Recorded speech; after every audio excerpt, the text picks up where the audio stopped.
Meus irmãos, a graça e a paz do nosso Senhor Jesus Cristo a todos. É uma alegria muito grande e é sempre um motivo de muita honra estarmos juntos com essa oportunidade de darmos continuidade à nossa escola de discípulos. Hoje nós estaremos, se Deus assim permitir, finalizando o nosso quarto módulo do nosso curso de Discipulado 1, estudando durante esse módulo as doutrinas bíblicas das ordenanças. Estudamos sobre o batismo.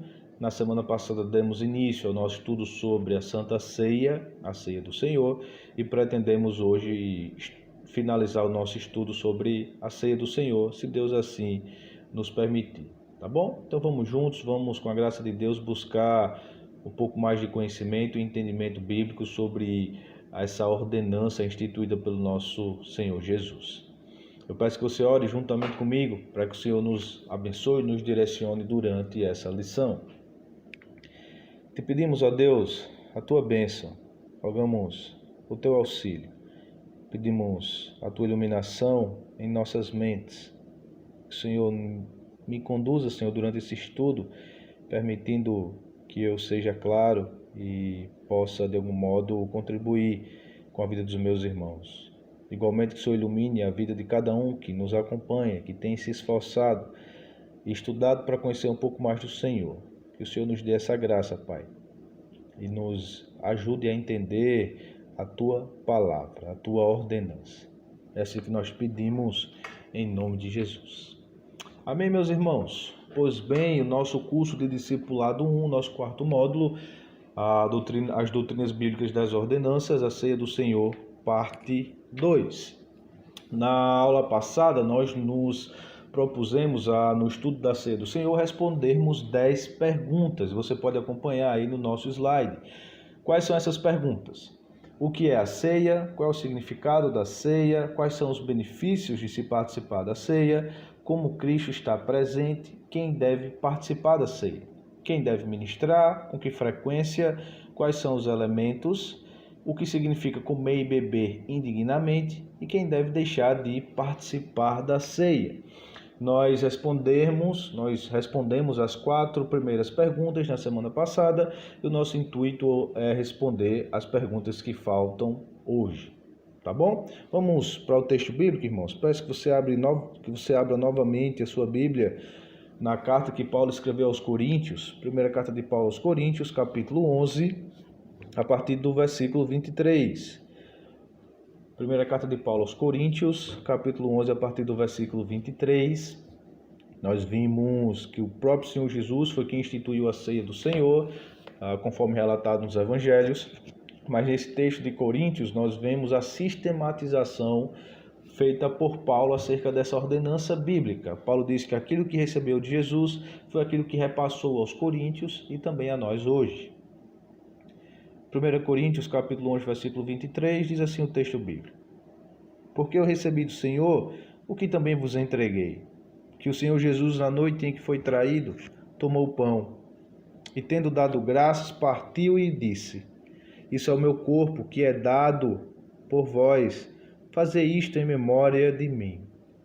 Por semelhante modo, depois de haver ceado, tomou também o cálice, dizendo: Este cálice é a nova aliança no meu sangue. Fazei isto todas as vezes que o beberdes em memória de mim. Porque todas as vezes que comerdes este pão e beberdes o cálice, anunciais a morte do Senhor até que ele venha. Por isso, aquele que comeu o pão ou bebeu o cálice do Senhor indignamente, será réu do corpo e do sangue do Senhor. Examine-se, pois, o homem a si mesmo, e assim coma do pão e beba do cálice. Pois quem come e bebe sem discernir o corpo, come e bebe juízo para si. Eis a razão porque há entre vós muitos fracos e doentes, e não poucos que dormem. Porque se nos julgássemos a nós mesmos, não seríamos julgados. Mas quando julgados, somos disciplinados pelo Senhor, para não sermos condenados com o mundo. Assim, pois, irmãos meus, quando vos reunir para comer, esperai uns pelos outros. Se alguém tem fome, coma em casa, a fim de não vos reunirdes para o juízo. Quanto às demais coisas, eu as ordenarei quando for ter convosco. Amém, meus irmãos? Você pode nos acompanhar também pelos slides. Começando com uma revisão, irmãos, do conteúdo que passamos na semana passada, nós procuramos responder as 4 primeiras perguntas. A primeira delas, procuramos fazer uma definição. O que é a ceia do Senhor?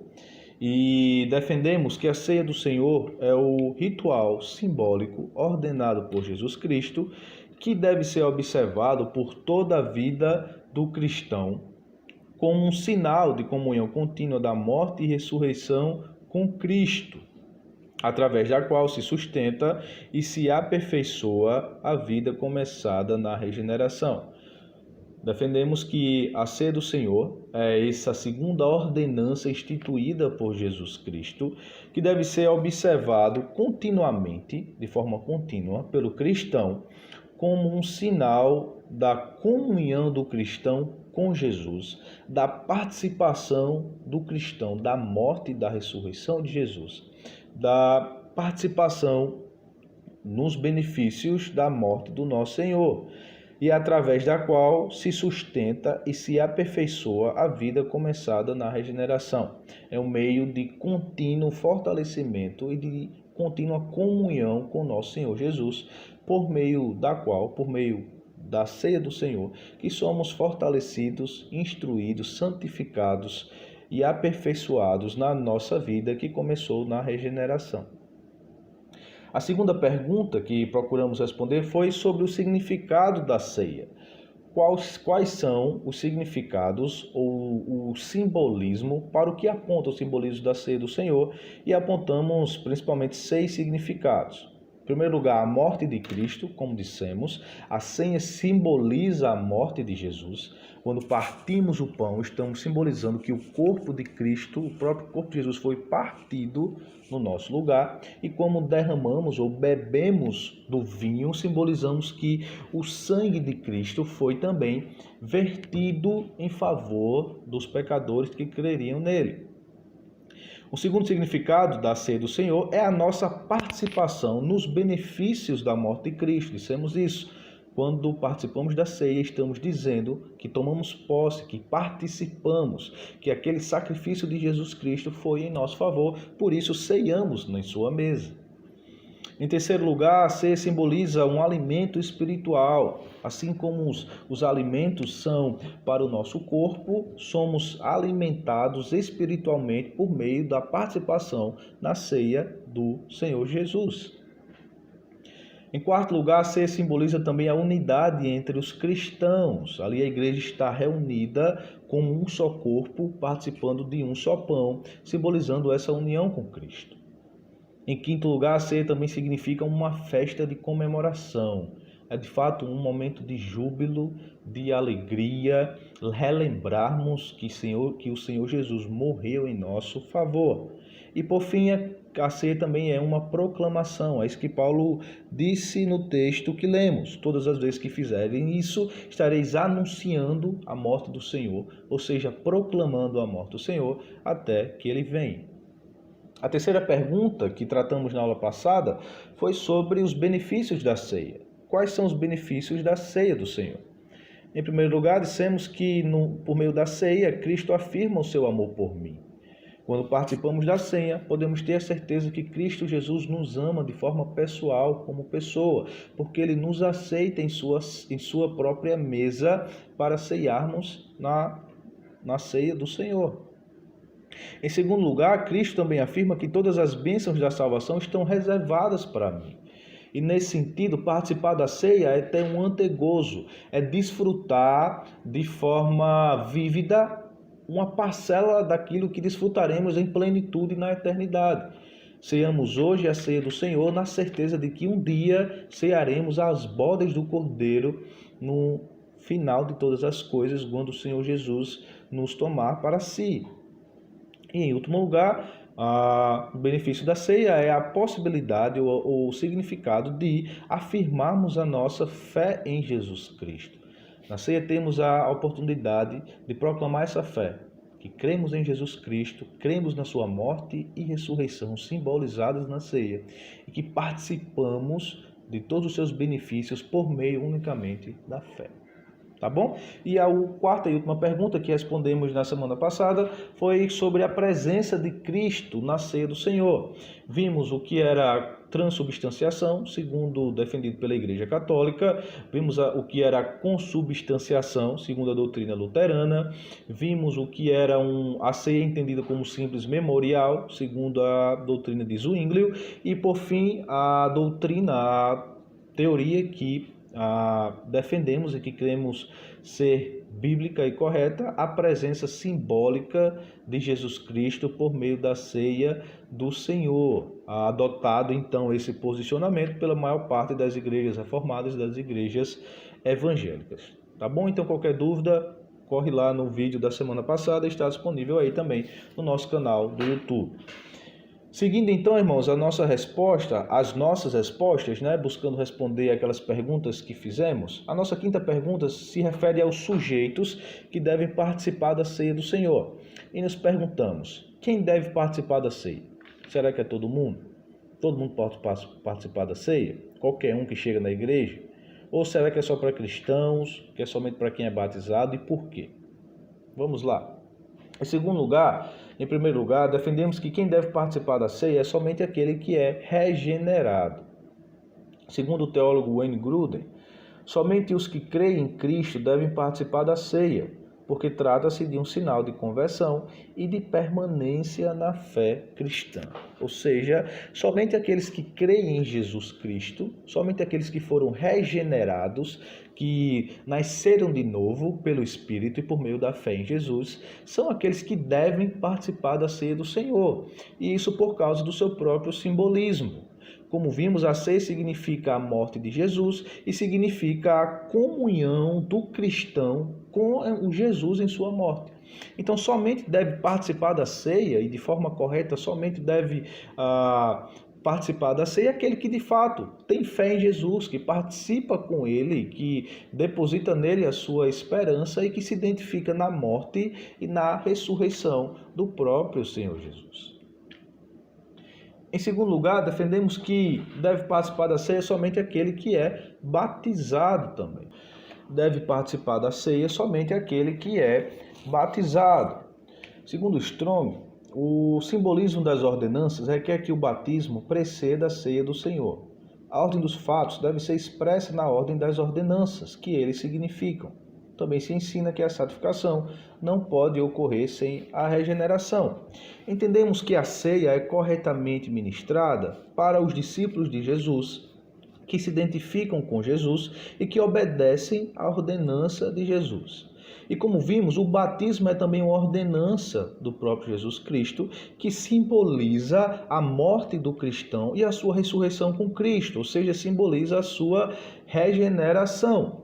E nesse sentido, o batismo então precederia a ceia do Senhor, principalmente por seu significado. Se o batismo simboliza a regeneração do cristão e a ceia simboliza a comunhão do cristão, a permanente e contínua comunhão e santificação do cristão em Cristo, então seria contraditório aquele que diz que tem comunhão com Jesus, que permanece tendo comunhão com Jesus, mas que não foi batizado, que não obedeceu à ordenança de Jesus Cristo, que é a ordenança do batismo.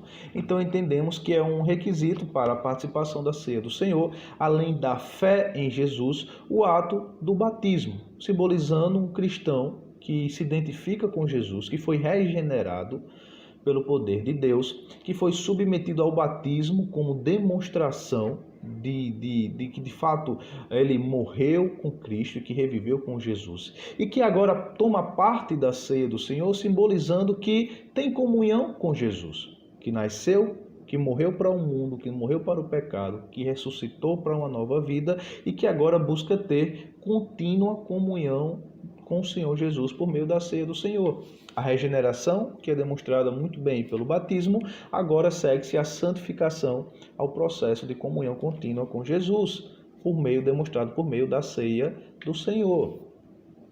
Segundo o autor Strong, ele ainda diz: a admissão de pessoas não batizadas à comunhão, ou seja, a ceia do Senhor, tende sempre para a não realização do batismo. e frequentemente produz como resultado o desuso do próprio batismo, o obscurecimento da verdade que ela simboliza, ou seja, a ceia do Senhor, e a transformação das igrejas constituídas conforme as Escrituras em grupos organizados segundo métodos de invenção humana. Entendemos que é uma forma de resguardar também o significado da própria ceia do Senhor e de prezar pelo verdadeiro simbolismo e purificação da igreja. Então, quem é que deve ser batizado? Aquele que foi regenerado e que por isso tem fé em Jesus Cristo, aquele que foi batizado e assim simbolicamente demonstrou a sua regeneração e obediência à ordenança de Jesus. E um terceiro requisito é o autoexame, segundo lemos no texto que Paulo escreveu aos Coríntios. Examine-se, pois, o homem a si mesmo, e assim coma deste pão e beba desse cálice. 1 Coríntios 11, 28. É um terceiro requisito, o ato de fazer o auto-julgamento, o autoexame, para que o cristão não participe de forma indigna da ceia do Senhor. Segundo o slide, você pode nos acompanhar. Paulo instava a igreja a afastar da comunhão do corpo aqueles que andavam em graves e públicos pecados, em nítida desobediência a Cristo. Igualmente, deve-se negar a comunhão àqueles que, ainda que professem cristãos, sustentem falsas doutrinas, ou seja, heresias, e que promovam cismas e divisões na igreja. Nós vamos tratar um pouco mais nas perguntas de número 9 e 10 sobre a questão da disciplina e quais são os casos que o cristão deve deixar de participar da ceia do Senhor. Mas aqui nós vemos que um terceiro requisito para que identificamos quem deve participar da ceia do Senhor é aquele que se faz o autoexame. E reconhecemos que Paulo, por exemplo, em 1 Coríntios capítulo 5, Paulo fala de um caso de um membro da igreja de Corinto que estava cometendo pecado público, de imoralidade sexual e se deitando com a esposa do seu próprio pai, cometendo incesto com a própria esposa do seu pai. E Paulo expressamente ordena àquela igreja que retire do meio da igreja aquele irmão, para que seja disciplinado, para que seja entregue a Satanás e para que seja purificado, para que sua alma não se perca no juízo. Então, o que se entende é que a ceia não deve ser ministrada, não deve tomar parte da ceia aqueles que estão sendo disciplinados pela igreja, sujeitos a pecados graves e públicos e não submetidos ao arrependimento. Igualmente, deve-se negar a comunhão àqueles que, ainda que se professem cristãos, defendam e preguem falsas doutrinas, heresias, outros evangelhos, ou então aqueles que promovam também divisões, cismas e facções dentro da igreja. Amém? Na nossa sexta questão, quem deve ministrar a ceia do Senhor? Quem é que deve ser o responsável por conduzir esse ritual simbólico ordenado por Jesus? As Escrituras não especificam restrições sobre quem pode ministrar a ceia. Entretanto, a ceia é ministrada no contexto da igreja como sinal também de comunhão dentro da própria igreja. Além disso, a prática deve ser pela igreja preservada de abusos. Assim, é apropriado que a ceia seja realizada pelos responsáveis oficiais ordenados da igreja. Ou seja, a Bíblia não trata de modo específico quem é o responsável, quem deve conduzir e ministrar a ceia do Senhor. A Bíblia simplesmente delega essa função à igreja. Mas como vimos também quando estudamos o batismo, a ordenança e a ceia do Senhor é a ordenança de Cristo que acontece na igreja, no seio da igreja. E a própria igreja tem a responsabilidade de preservar as ordenanças de Jesus, preservá-las de abuso, de distorções, de má aplicação. E a igreja faz isso principalmente por meio dos seus líderes, dos seus oficiais instituídos, reconhecidos pela igreja. Cristãos maduros, sujeitos à aprovação, né? Sendo aprovados, sendo analisados, sendo conhecido por toda a igreja, e isso geralmente é atribuído aos pastores da igreja. No Betel brasileiro, segundo a própria constituição da nossa instituição, são os pastores que realizam e que ministram a ceia do Senhor, justamente por serem esses obreiros já atestados, já aprovados e que são os responsáveis oficiais pela igreja.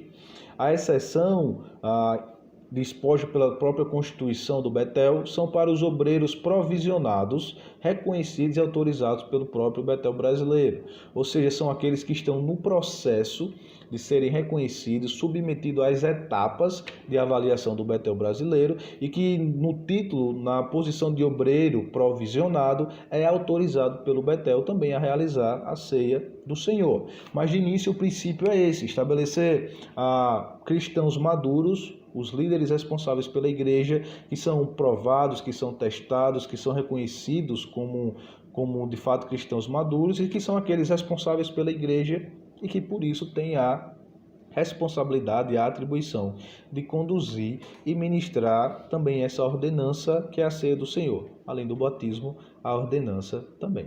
Tá bom? Nossa 7ª pergunta: com que frequência deve ser ministrada? Com que frequência a gente deve participar da ceia do Senhor? Uma vez por mês? Uma vez por ano? Todos os domingos? Nós vemos que no nosso contexto há uma variedade muito grande. Há igrejas que ministram a ceia ou que celebram a ceia do Senhor semanalmente. A igreja, e a maior parte delas, assim o fazem uma vez por mês, mensalmente. E há igrejas, inclusive, que celebram assim uma vez por ano ou 4 vezes por ano. Novamente, a Bíblia não trata de modo específico uma repetição, um período que seria o adequado para a realização da ceia, e nem se pode ser, de fato, extraído isso do contexto da igreja primitiva com segurança. Mas segundo o autor Millard Erickson, ele diz o seguinte, você pode acompanhar no slide também. A ceia do Senhor deve ser observada numa frequência suficiente para evitar intervalos longos entre os períodos de reflexão sobre as verdades transmitidas por ela, mas não com tanta frequência que a torne tão trivial ou comum que nos submetamos ao processo sem de fato pensar no seu significado. Então isso é de fato uma convenção, é algo que pode ser alterado e que de fato pode ser mudado de igreja para igreja, de contexto para contexto. Deve ser um período de equilíbrio, onde não seja tão longo, como diz o autor, que se perca essa reflexão e a significação do simbolismo da própria ceia do Senhor, e também não deve ser um período tão curto onde se torne algo corriqueiro, trivial ou comum, né? Então, no Betel brasileiro, segundo também a própria instituição do Betel, a própria Constituição do Betel, a ceia realizada uma vez por mês é o que acontece na larga maioria das igrejas, né? Mas que também não haveria problema uma denominação, outra igreja que celebre, por exemplo, a ceia de modo semanal, né? E assim há autores, há teólogos que entendem ser preservado o simbolismo também durante essa periodicidade, semanal ou mensal, tá bom? Nossa 8ª pergunta: quais são os elementos da ceia do Senhor? Os elementos a serem usados dependem das preocupações dos participantes. Ou seja, se uma determinada igreja deseja repetir estritamente o ato que foi realizado por Jesus na instituição da ceia do Senhor, ela usará pão sem fermento, ou seja, pães asmos, que eram representados quando da Páscoa, celebrada por Jesus na última ceia, e vinho, né, que pode ser vinho diluído em água, geralmente uma parte de vinho para uma parte de água, até uma parte de vinho para 20 partes de água. Mas como a nossa preocupação é a preservação do simbolismo, então podemos usar pão levedado e suco de uva. O que preservamos é o próprio simbolismo do ato da ceia do Senhor, ensinada por Jesus Cristo. E então, nessa perspectiva de preservar o simbolismo do ato, não há problema em utilizarmos, como de fato utilizamos, e a maioria das igrejas assim o faz, pão fermentado, né? Pão levedado, e o suco de uva, simbolizando o fruto da videira não fermentado. né? Simbolizando ali o vinho, o sangue do Senhor Jesus. Defendendo o caráter simbólico da cerimônia, temos que a quantidade dos elementos também não é fator de grande importância. Como que buscamos preservar o simbolismo do ato, não há também importância o fato de participarmos de somente um pedaço de pão, simbolizando o corpo de Cristo, como também de somente um pequeno cálice, porque o que buscamos é a preservação do simbolismo do corpo de Cristo, que está sendo partido em benefício da igreja, assim como do sangue de Cristo, que foi vertido para a purificação e salvação de todos aqueles que creem em Jesus. Vemos também que os elementos, o pão e o vinho, devem ser ministrados a todos os participantes. E isso confronta a prática da Igreja Católica Romana, como vimos na aula passada, que veda a distribuição, a administração do vinho, simbolizando o sangue de Cristo, aos leigos, né? Somente o clero que toma parte do vinho. Mas como Paulo mesmo diz, tomai deles todos, né? Os elementos da ceia devem ser ministrados a todos, a toda a igreja. E, por fim, o uso de substitutos bizarros, simplesmente para variar, deve ser evitado. Batatas fritas e refrigerantes, por exemplo, nem nada lembram o original. Há alguns que assim o fazem, né? De forma bem estranha, querendo trocar os elementos da ceia, pão e vinho, por qualquer outra coisa, a fim de assim proceder. Mas os elementos devem ser preservados conforme instituídos pelo Senhor Jesus. E vemos que, na verdade, na instrução das ordenanças dadas pelo próprio Cristo, todos os detalhes são de fundamental importância. E assim devem ser mantidos a observância da igreja, aquilo que foi instituído pelo próprio Senhor Jesus. Então, os elementos que a igreja participa são aqueles instituídos por Jesus. O pão, que simboliza o seu corpo, e o vinho, ou suco de uva, que simboliza o seu sangue. Tá bom? A nossa nona pergunta: o que significa, então, comer e beber indignamente? Lemos no texto de 1 Coríntios, no capítulo de número 11, Paulo exortando a igreja a proceder corretamente durante a ceia do Senhor, e assim instruindo a não fazê-lo de modo indigno. Paulo diz, no versículo 28 e 29 e 30, examine-se, pois, o homem a si mesmo, e assim coma deste pão e beba deste cálice, porque o que come e bebe indignamente, come e bebe para sua própria condenação, não discernindo o corpo do Senhor. Por isso, há muitos entre vós que estão doentes. Paulo diz, no versículo 30, por causa disto há entre vós muitos fracos e doentes, e muitos que dormem, ou seja, que morrem. O que é que significa, irmãos? Então, participar da ceia de modo indigno, e esse alerta de Paulo que nos leva a concluir de forma tão séria. O autor Hernandes Dias Lopes diz o seguinte: participar da ceia do Senhor indignamente é assentar-se à mesa de forma leviana e irrefletida. Participar da ceia irrefletidamente, ou participar da ceia hospedando pecado no coração, sem a devida disposição de arrependimento, é fazê-lo de forma indigna. Participa da ceia de forma indigna aquele que trata a ceia sem a devida consideração e a seriedade que é necessário para participar da ordenança do Senhor Jesus.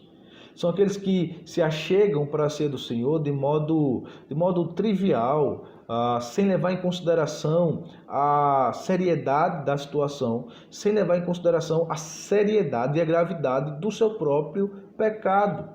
E que fazem isso sem a necessária contrição, sem arrependimento, sem o choro pelo pecado, considerando o pecado de qualquer modo e assim desprezando, profanando a ceia do Senhor.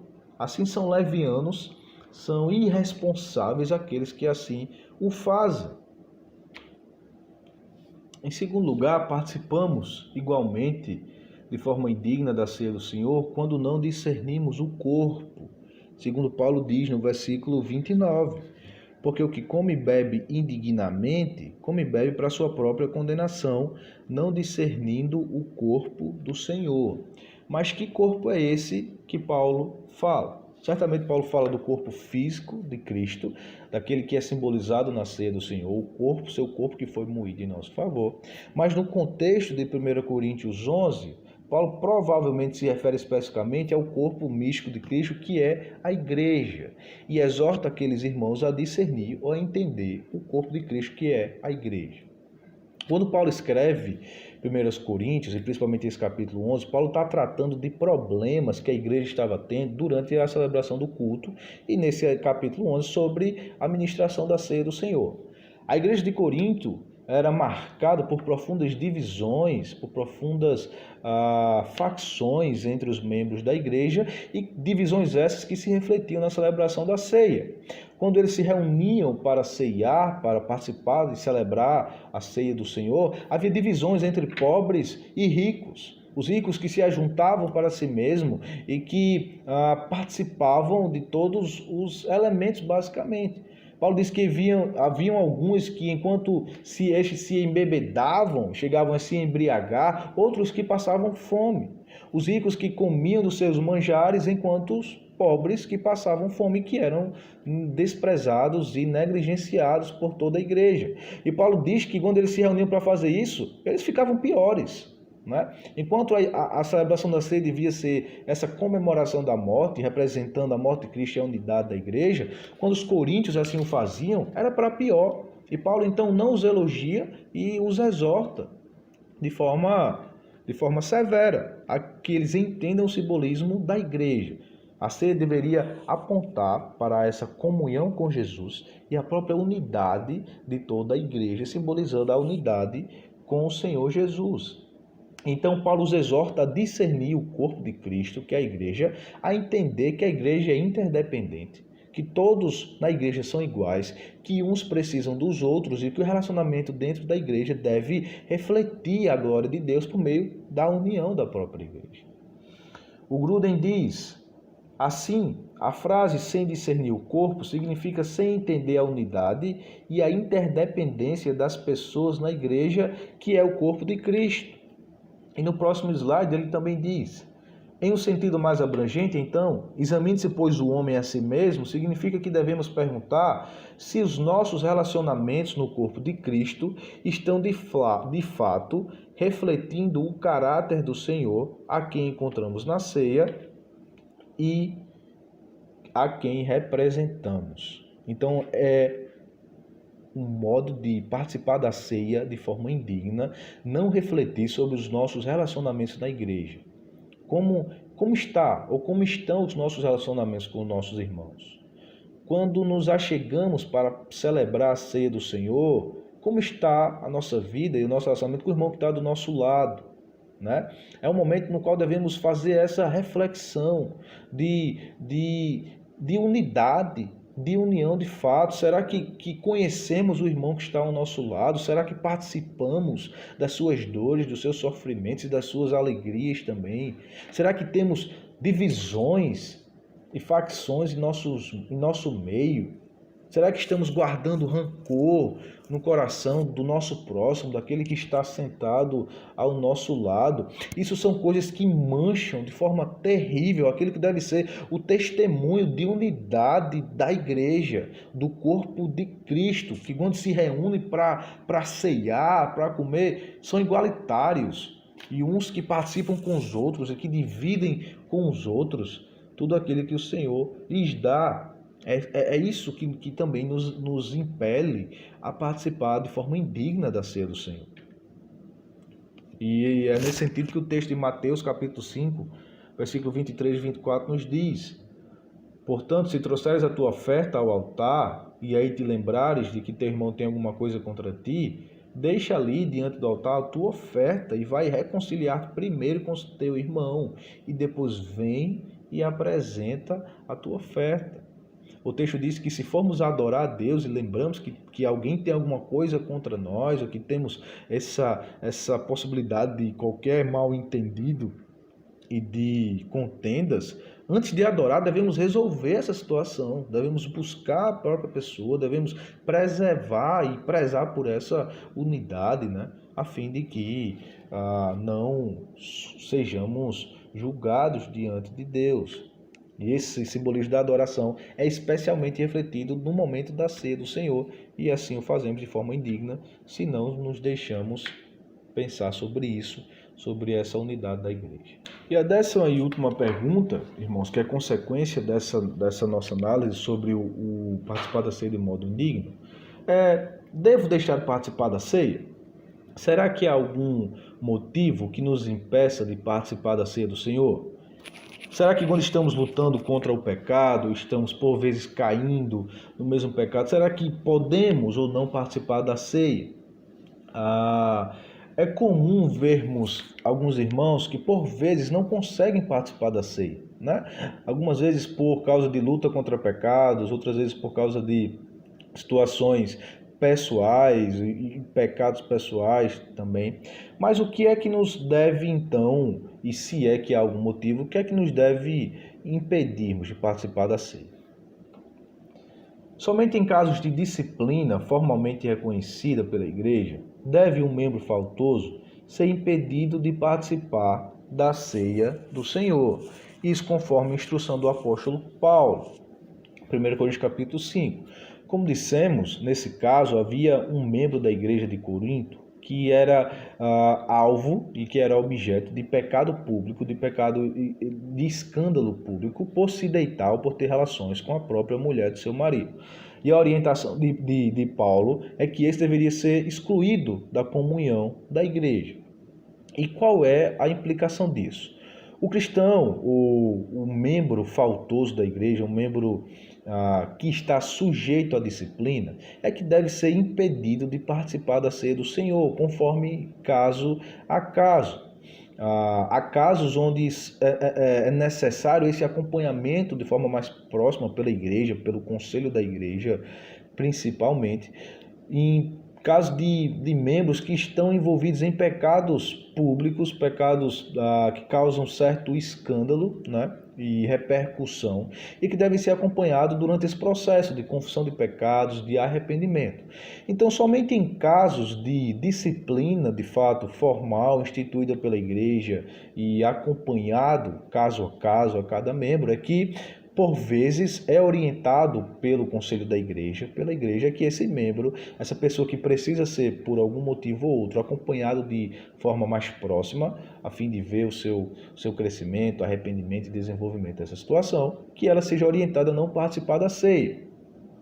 Sendo assim, crentes fiéis dotados de verdadeira contrição e arrependimento, ainda que estejam lutando contra o pecado ferozmente, não devem deixar de participar da ceia do Senhor. É comum encontrarmos alguns irmãos e por vezes questionarmos porque ele deixa de participar da ceia, porque ele por vezes está triste por causa do pecado ou por alguma situação ou outra que ele possa ter falhado, né?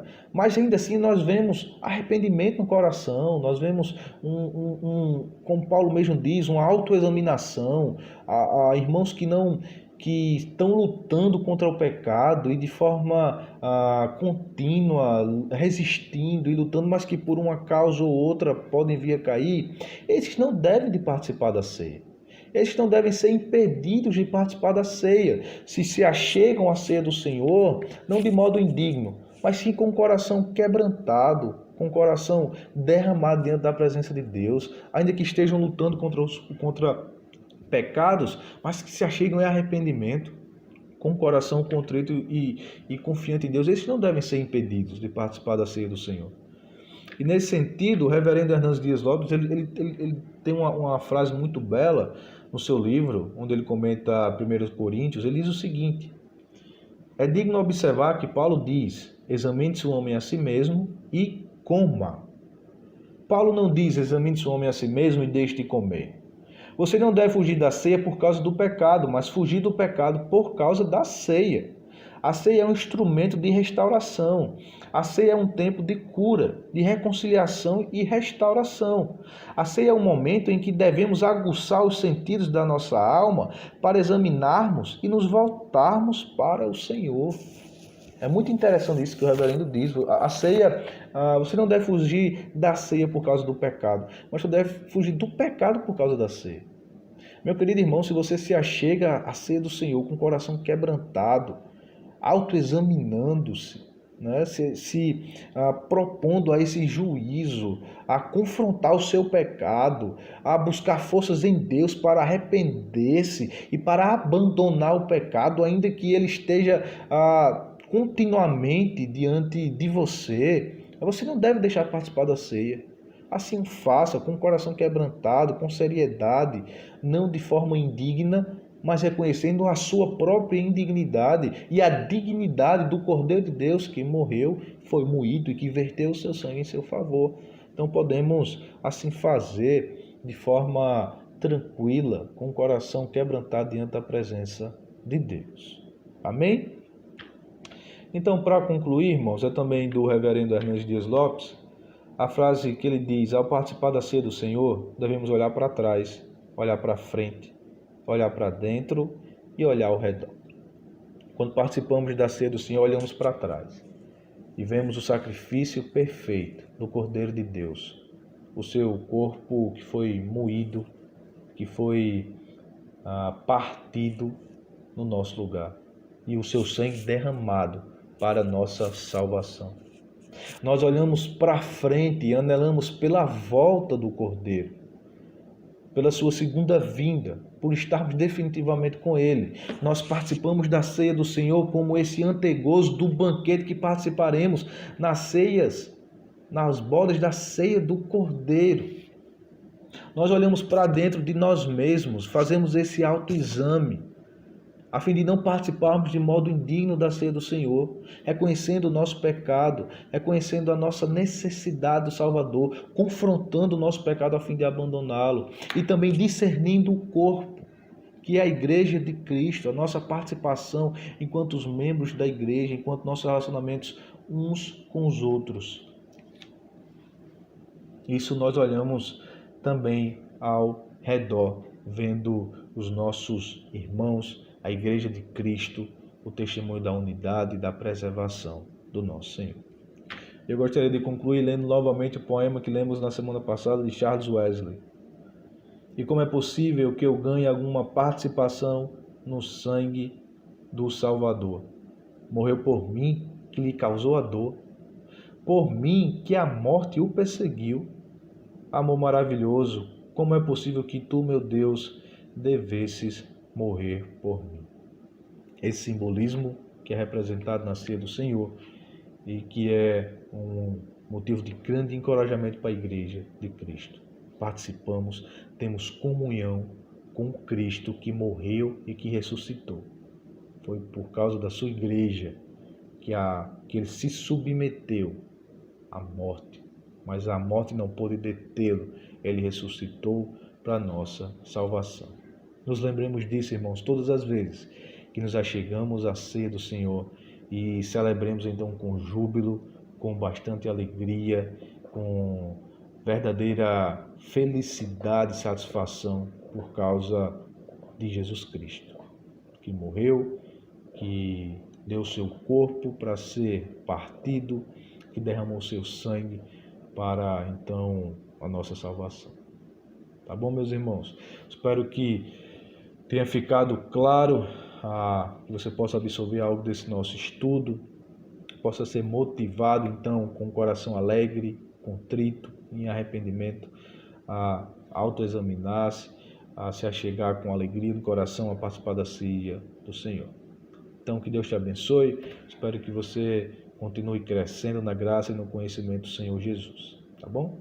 Deus abençoe, meus irmãos, fiquem na paz. Glória